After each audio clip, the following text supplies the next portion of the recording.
बंगाल में टीएमसी दो खेमे में बंट गई है और दोनों ने विपक्ष के नेता पर अपना अपना दावा किया है। हमारे साथ बातचीत करने के लिए मनोज झा हैं। मनोज जी, बंगाल में जो कुछ हो रहा है टीएमसी के अंदर कैसे देख रहे हैं, और दूसरे खेमे ने, जो विरोधी खेमा है, उसने विपक्ष के नेता पर दावेदारी कर दी? नहीं, आप जिसको तृणमूल की और बंगाल की समस्या बताने की कोशिश कर रहे हैं वो मेरे देश की समस्या है, भारतीय लोकतंत्र की समस्या है। यकीन मानिए, आज लोगों को पता नहीं चल रहा होगा या ताली बजाने वाले ज़्यादा हैं।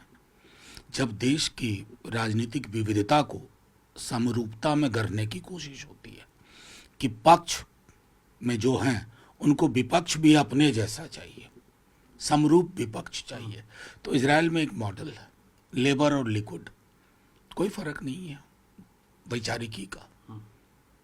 अधिकांश चीज़ों पर छोटे माइक्रो लेवल डिसएंगेजमेंट है एक दूसरे से। क्या हम उन्हीं परिस्थितियों में जा रहे हैं? ये उतना इनोसेंट लगता नहीं है जितना मीडिया के साथी इसको बनाने की कोशिश कर रहे हैं। इसमें बड़ी शक्तियां हैं। इन्होंने ये प्रयोग अलग अलग स्वरूप में महाराष्ट्र में किया, अब बंगाल में है। तो इसे मैं तृणमूल का संकट तो कतई नहीं मानता जी। ये मेरे भारतीय लोकतंत्र का संकट है, जहां चाइना की तरह कोशिश हो रही है। अक्सर कहते हैं ना PM, one nation one election, तो one nation one political party, उन्हीं का आधिपत्य रहे, उन्हीं का प्रभाव रहे, बाकी जो बचे वो उन जैसा हो। यही इनकी पूरी की पूरी कोशिश है। आप कह रहे हैं कि ये भारतीय जनता पार्टी की कोशिश है, मौजूदा सरकार की कोशिश है। अब आप लोग 8 जून को इंडिया गठबंधन की बैठक भी होने वाली है, तो किन किन मुद्दों पे चर्चा करेंगे? देखिए, ये मेरे लिए कहना, मैं समझता हूँ, बहुत गलत होगा कि मीटिंग से पहले किन किन मुद्दों पे। इस देश में मुद्दों की कमी है। अभी खबर आ रही है कि सोना बेच दिया गया।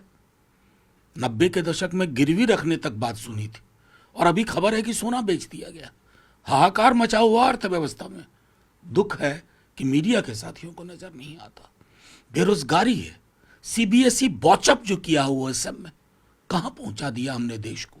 युवाओं की बात नहीं होगी, उनको उपमाएं दी जाएंगी, गलीज किस्म की उपमाएं। हमारे लिए वो सबसे बड़ी चुनौती है, और उस चुनौती के मद्देनजर जब हम बैठेंगे तो क्या बात करेंगे? शमशान में विवाह के गीत तो नहीं गाएंगे। मनोज जी, अंतिम सवाल करूंगा आपसे। आमतौर पे आप लोग लगातार कई बैठकें करते हैं और उसमें चर्चा करते हैं, लेकिन एक कोऑर्डिनेटेड अटैक जो होता है सरकार के खिलाफ, जमीन पे उतर के विरोध जो होता है, वो नहीं दिखता, क्योंकि कई राज्यों में हित टकराते भी हैं। तो आपको लगता है कि इस बैठक के बाद कुछ इस तरह का मूवमेंट दिखेगा, कोई विरोध दिखेगा? नहीं, मुझे लगता है या मुझे लगना चाहिए, दोनों में फर्क पूछ रहा हूँ। नहीं, मुझे लगता है या लगना चाहिए। आपको सचमुच लगता है कि ये होना चाहिए। जी। लेकिन साहब, इस देश में एक उद्योगपति छोटी सी असहमति व्यक्त करता है, उसके दरवाजे ईडी पहुंच जाती है। ये देश ऐसा कभी नहीं था। मैंने कहा ना, एक राष्ट्र एक चुनाव, एक राष्ट्र एक दल, और एक राष्ट्र एक सेठ। हम उस ओर बढ़ रहे हैं। उस दृष्टिकोण में देखिए पूरे देश की राजनीति को, समाज नीति को।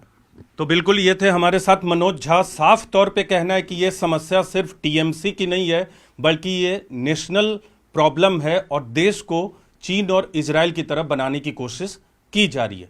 कैमरा पर्सन जयपाल रावत के साथ नीरज कुमार, न्यूज़ 18 इंडिया, दिल्ली।